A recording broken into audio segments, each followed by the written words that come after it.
Hello everyone, आज हम करेंगे क्लास 4th का आपका हिंदी का पेपर। ठीक है, ये हिंदी का प्रैक्टिस पेपर है, यानी हिंदी में अभ्यास प्रश्न पत्र। डीओई की साइट पे आपके प्रैक्टिस पेपर डाले गए हैं, जिसे हम एक एक करके सोल्व कर रहे हैं। और भी क्लासेस के हमने पेपर और भी सब्जेक्ट के पेपर हमने सोल्व किए हुए हैं, इसी चैनल पे डाले हुए हैं, आप वो भी जाके देख सकते हैं।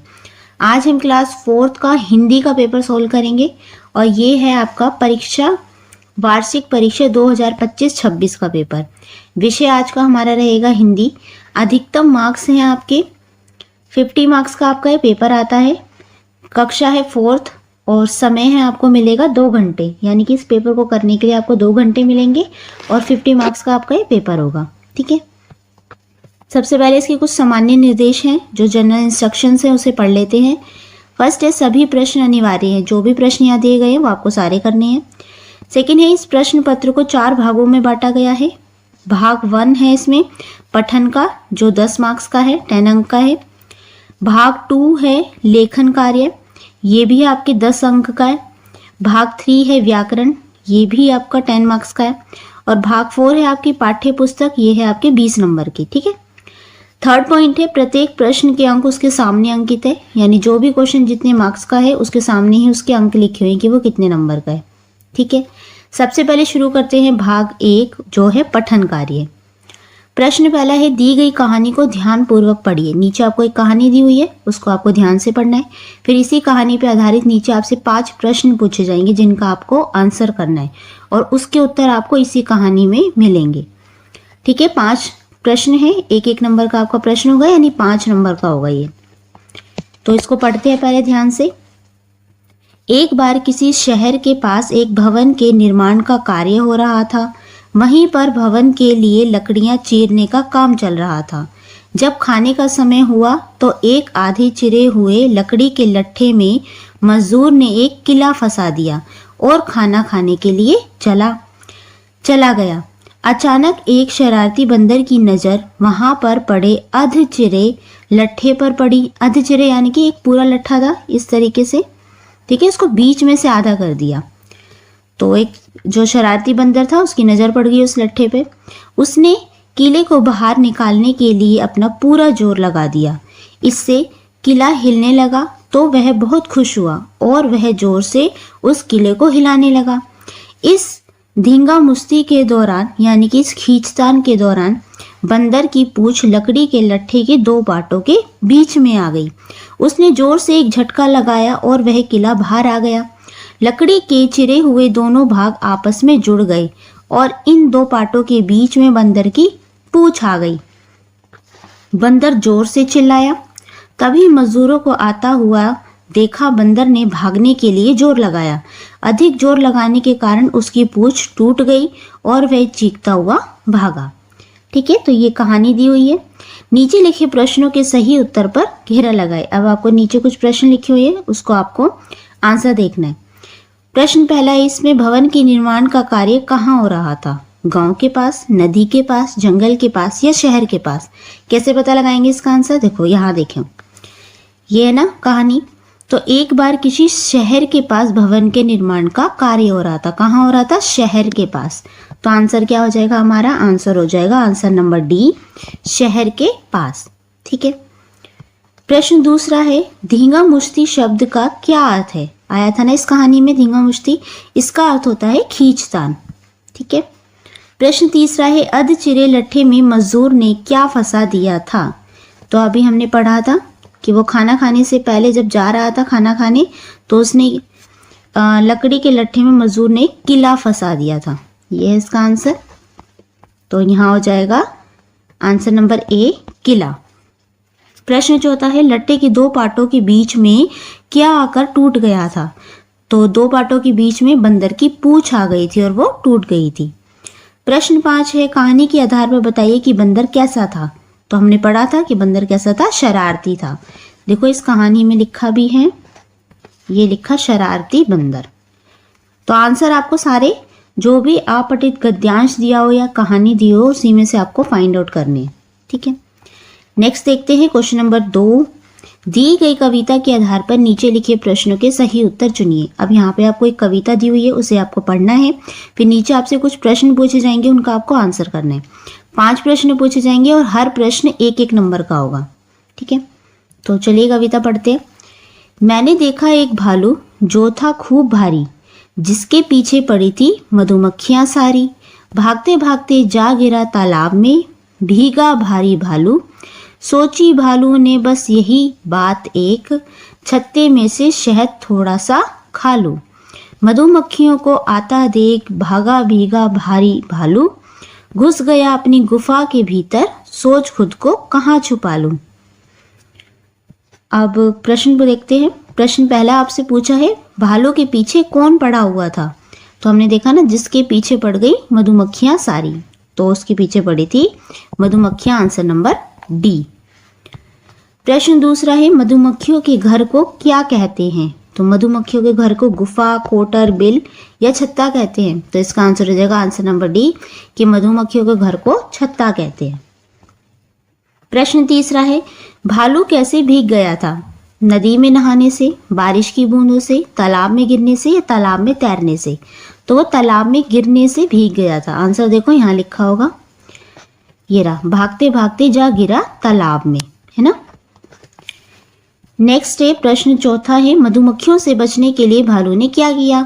तो मधुमक्खियों से बचने के लिए वो गुफा में छुप गया था। आंसर हो जाएगा एक, यहाँ लिखा है घुस गया अपनी गुफा के भीतर, खुद सोचा खुद को कहाँ छुपा लूं। ठीक है, तो वो कहाँ छुपा था? गुफा के भीतर, भीतर यानी कि अंदर। प्रश्न 5 है, कविता में सारी शब्द के लिए कौन सा तुकांत शब्द का प्रयोग किया गया है? तो सारी का तुकांत शब्द होगा भारी, सारी भारी। Answer number D. नेक्स्ट से प्रश्न तीसरा आपसे बोला है, अगर आपको हुदहुद को पहचानने में किसी की मदद करनी है, तो हुदहुद एक पक्षी होता है। अब आपको बताना है कि अगर आप उसे पहचानने में किसी की मदद करना चाहते हैं तो आप उसे हुदहुद के बारे में कौन कौन से बातें बताएंगे। इस बारे में 5 से 6 वाक्यों में लिखिए। अपने नीचे दिए गए संकेत शब्दों का प्रयोग भी आप कर सकते हैं। तो नीचे कुछ संकेत शब्द दिए हुए हैं, जैसे रंग बिरंगा, चटकीला, कलगी, सुंदर, धारियां, चोटी, दुम, चोच। तो आपको हुदहुद पक्षी के बारे में 6 ऐसी बातें लिखनी है कि जिसके बारे में अगर 6 बातें आप लिखेंगे तो उसकी खूबियां लिखनी है कि वो दिखता कैसा है, ताकि उसे कोई भी है पहचान सके। तो सबसे पहले मैंने लिखा है, तो सबका आंसर ही अलग हो सकता है, जरूरी नहीं आपको यही लिखना है।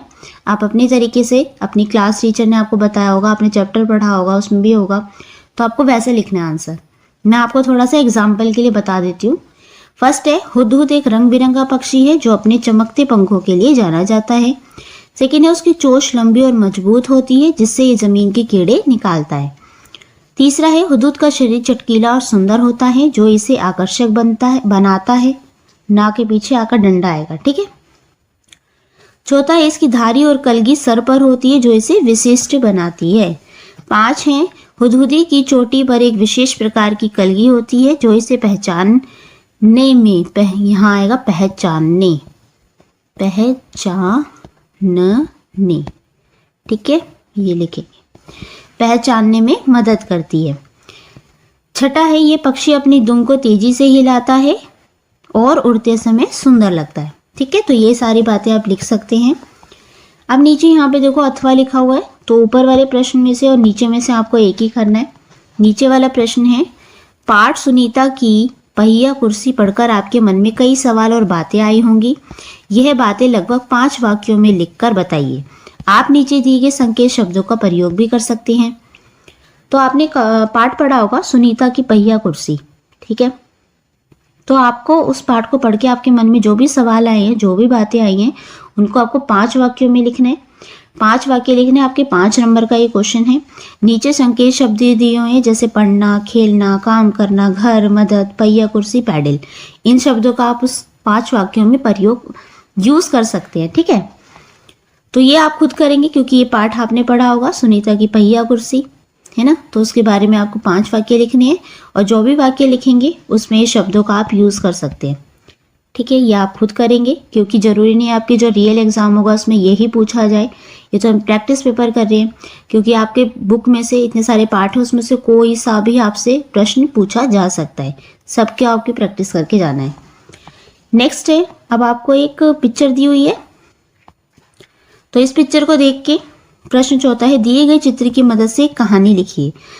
तो ये पिक्चर को देख के आपको नीचे एक कहानी लिखनी है कि इस पिक्चर में क्या दिखाया गया है, आप क्या सोचते हैं। सबकी ये कहानी अलग अलग हो सकती है, आपको अपने अकॉर्डिंग लिखनी है। 5 नंबर की होंगी, ये भी जो है 5 नंबर का। अब यहाँ पे लिखा है केवल दृष्टि बाधित विद्यार्थियों के लिए। तो हम ये कर लेते हैं सॉल्व, क्यों जरूरी नहीं है, क्या पता आपसे भी आपके एग्जाम में पूछा जा सकता है ना। तो इसलिए इसे भी हम सॉल्व कर लेते हैं। अब यहाँ लिखा है दिए गए संकेत शब्दों का प्रयोग करते हुए कहानी लिखिए। तो संकेत शब्द भी दिए हुए हैं इस कहानी को लिखने के लिए। सबसे पहले है मुर्गियाँ, किसान, प्यास, लस्सी, बाजरा। तो हम कहानी कैसे बनाएंगे, सब अपनी मर्जी से अपने अकॉर्डिंग कहानी बना सकते हैं, जरूरी नहीं आपको यही कहानी बनानी है। आपकी किताब में से कोई से भी पिक्चर आपको दी जा सकती है आपके एग्जाम में, ठीक है। अब यहाँ पे कहानी बनाइए। जैसे एक छोटे से गांव में किसान रहता था, वह अपने खेत में बाजरा उगाता था। यहाँ आएगा बाजरा, ये लिखा है ना बाजरा, ये लिखना है, ठीक है, बाजरा। और अपने 2 बैलों के साथ खेत की जुताई करता था। एक दिन में खेत से घर लौट रहा था, तभी उसकी नज़र कुछ मुर्गियों पर पड़ी जो उसके घर के बाहर दाना चुग रही थी। किसान को बहुत प्यास लगी थी, इसलिए वह घर के अंदर गया और ठंडी लस्सी पीकर अपनी प्यास बुझाई। फिर वह अपनी मुर्गियों को दाना खिलाने लगा और अपने खेत की देखभाल में जुट गया। इस तरह किसान ने अपने दिन को खुशी खुशी पूरा किया और अपने परिवार के लिए बाजरे की फसल तैयार की। तो इस तरीके से हम कहानी लिख सकते हैं, ठीक है। अब ये भी अथवा में दिया हुआ है, यहाँ पे भी आपको नीचे एक पिक्चर दी हुई है, इसको आपको देख के और संकेत शब्दों का प्रयोग करके आपको फिर से एक कहानी लिखनी है। अब दोनों में से आप एक कर सकते हैं, ठीक है। आप खुद करेंगे क्योंकि सबकी कहानी अलग हो सकती है। कुछ भी लिख सकते हैं। यहाँ पे एक सब्जी वाला है, ये बच्ची इसको पैसे दे रही है, कुछ खरीद रही है। ये आंटी गोभी देख रही है, गोभी के रेट पूछ रही है। यहाँ पे देखो ये अंकल हैं जो फल खरीद रहे हैं, इन्होंने 2 अनानास खरीदे हैं। एक बच्चा गुब्बारा ले रहा है। तो आप अपनी मर्जी से कहानी ये क्रिएट कर सकते हैं। नेक्स्ट है प्रश्न 5 देखते हैं। निम्नलिखित प्रश्नों के उत्तर दीजिए।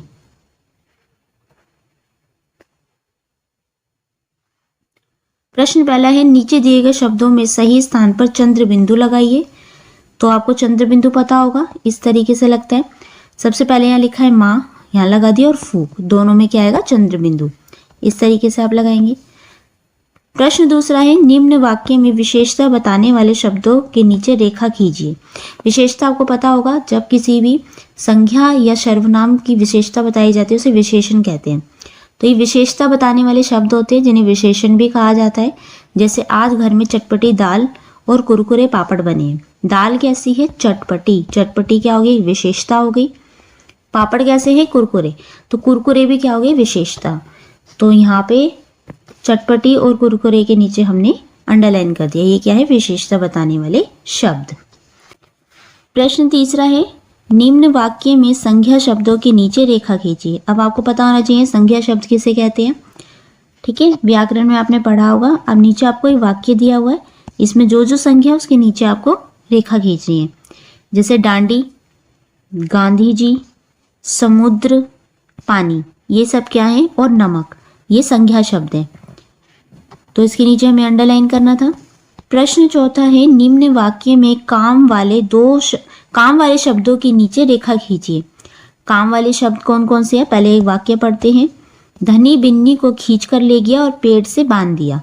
खींच कर ले गया, एक तो ये काम हुआ, और एक है बांध दिया, एक काम ये है, ठीक है। इसके नीचे हमने अंडरलाइन कर दिया। प्रश्न 5 है निम्न वाक्य में सर्वनाम शब्दों के नीचे रेखा खींचिए। सर्वनाम शब्द हैं, पहले वाक्य पढ़ते हैं। वह सोच रही थी कि आज उसे क्या क्या काम करने हैं। तो वह हो जाएगा एक तो सर्वनाम, और हो जाएगा उसे, ठीक है, ये है आपके सर्वनाम शब्द। प्रश्न 6 देखते हैं। निम्न प्रश्नों के उत्तर दीजिए।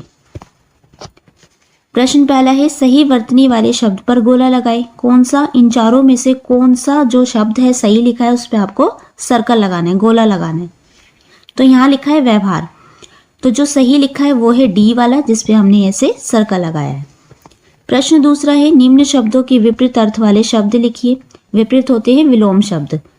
जैसे पहले लिखा है टेढ़ा, इसका विपरीत हो जाएगा सीधा। सवाल का विपरीत हो जाएगा जवाब, ठीक है। प्रश्न तीसरा है निम्न शब्दों के समान अर्थ वाले शब्द लिखिए। समान अर्थ वाले शब्द होते हैं समानार्थी शब्द। तो परेशानी का होता है समानार्थी मुसीबत, और भी इसके बहुत सारे समानार्थी हो सकते हैं, दिक्कत, परेशानी, मुसीबत। ठीक है, मैंने यहाँ लिखा है मुसीबत। फुर्ती का हो जाएगा तेजी। फोर्थ है, क्वेश्चन नंबर फोर्थ है, जैसे यहाँ पे लिखा है नाना नानी। दिए गए उदाहरण को समझकर नीचे दी गई जगह में सही शब्द भरिए। तो नाना का हो गया नानी, ऐसे ही चाचा चाची, मटका मटकी। ठीक है। प्रश्न 5 है, दिए गए मुहावरे का वाक्य में प्रयोग कीजिए। अब नीचे आपको मुहावरा दिया हुआ है, एड़ी चोटी का जोर लगाना। इसका हमें वाक्य में प्रयोग करना है। नेताजी ने चुनाव जीतने के लिए एड़ी चोटी का जोर लगा दिया। ठीक है। तो अब बहुत सारे मुहावरे आपकी क्लास में कराए गए होंगे, आपको सारे लर्न करके जाने। जरूरी नहीं है आपसे यही पूछा जाए, आपसे कोई भी मुहावरा और उसका वाक्य में प्रयोग पूछा जा सकता है। ठीक है। अब है प्रश्न 7वां, देखते हैं। निम्न में से किन्हीं 5 प्रश्नों के उत्तर दीजिए। अब यहाँ पे आपको कोई भी 5 प्रश्न के उत्तर देने हैं। हर प्रश्न का जो नंबर है वो 2 नंबर का आपका प्रश्न होगा। 5 प्रश्न पूछे जाएंगे, 10 नंबर का होगा। तो यहाँ पे टोटल आपसे, हाँ ठीक है, 5 प्रश्न पूछे गए, इनका आपको आंसर करना है। तो ये आंसर आप खुद करेंगे। मैं आपको क्वेश्चन पढ़ के बता देती हूँ, क्योंकि जरूरी नहीं आपसे यही क्वेश्चन पूछे जाएंगे। आपके क्वेश्चन बुक में से कोई से भी क्वेश्चन आपसे पूछे जा सकते हैं। ठीक है। प्रश्न पहला है, पाठ थप रोटी थप दाल में बिल्ली का अभिनय किस बच्चे ने किया। प्रश्न दूसरा है, कविता पढ़क्कू की सूझ में पढ़क्कू किस बात को लेकर परेशान थे। प्रश्न तीसरा है, भीखू भाई का मन किस तरह का नारियल खाने का हुआ। प्रश्न चौथा है, पाठ मुफ्त ही मुफ्त में नारियल के पेड़ पर चढ़ने की सलाह भीखू भाई को किसने दी थी। प्रश्न 5 है, धनी महात्मा गांधी की किस आश्रम में रहता था। ठीक है, इनका आंसर आप खुद करेंगे। अब यहाँ पे है, देखो, मुन्नी आदि, ले लो रोटी ले लो दाल, चक्कर हमें बताओ हाल, चुन्नू आदि, खट्टा नहीं नहीं मीठा, खट्टा नहीं नहीं मीठा।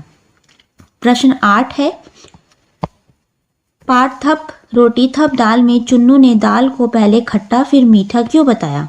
तो ये भी आपकी बुक का है ना, बुक में से आपसे पूछा गया है। तो ये आपसे 3 नंबर का पूछा गया, आपको इसका आंसर खुद लिखना है। ठीक है, नेक्स्ट देखते हैं। मालिक ने ये कहा, अजी हमें क्या बात बड़ी है, नहीं देखते क्या गर्दन में घंटी एक पड़ी है। प्रश्न 9 है, कविता पढ़क्कू की सूझ में मालिक ने बैल के गले में घंटी क्यों बांधी थी। ये भी आपसे 3 नंबर का पूछा गया है, इसका आंसर आप खुद करेंगे। अथवा में आपसे ये पूछा गया, यानी कि आपको ऊपर वाले क्वेश्चन में से और नीचे वाले में से एक ही का आंसर देना है। नीचे वाला क्वेश्चन है, यहाँ बैल का मालिक किस ज्ञान के बारे में बात कर रहा है। ये है, मालिक थोड़ा हंसा और बोला कि पढ़क्कू जाओ, सीखा है ये ज्ञान जहाँ पर वहीं इसे फैलाओ। तो इसका आंसर आप लिखेंगे। प्रश्न 10 है, कविता कौन में किसकी शैतानियों की बात की गई है, आपने कैसे अनुमान लगाया। तो आपको इसका आंसर करना है। 4 नंबर का आपसे पूछा गया है। अथवा में है, यानी कि 10वें नंबर में से आपको कोई सा भी एक करना है, चाहे आप ऊपर वाले का आंसर कर सकते हैं या नीचे वाले का। नीचे वाला है, कविता कौन में बहुत से नुकसान गिनाए गए हैं, इनमें से 4 नुकसानों के बारे में लिखिए। ठीक है, तो इसके साथ ही आपका ये पेपर कंप्लीट हो जाता है। आई होप आपको अच्छे से समझ में आया होगा कि किस तरीके से आपको पेपर अटेम्प्ट करना है, कितने नंबर का कौन सा क्वेश्चन है। और भी सब्जेक्ट के और भी क्लासेस के पेपर यहाँ पे सोल्व किए गए हैं, वो भी जाके आप देख सकते हैं। वीडियो अच्छी लगी हो तो please like share and subscribe करना ना भूलें। Thank you.